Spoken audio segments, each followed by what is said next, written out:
Oh, hello, it's Mr. Harry here again, and a little while ago I was in this very forest full of pine trees and other trees, and I looked at pine cones and I asked you guys to help me figure out what pine cones are all about.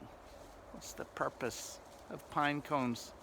Well, after that video, I went home with a bunch of pine cones and fir cones and spruce cones, and I investigated a bit more.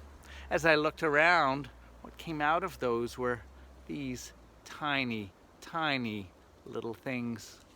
And these are seeds. They're seeds of pine trees and fir trees and spruce trees, and got me wondering.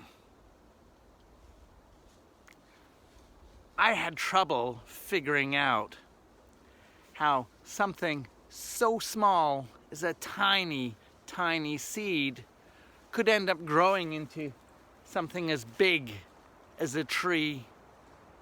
And I'm hoping you can help me again.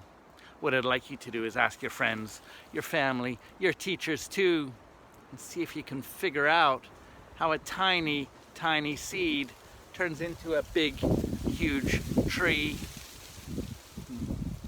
I'd like you to tell your friends what you find out, or write a paragraph, or maybe draw a picture of the process of a tiny seed turning into a giant tree.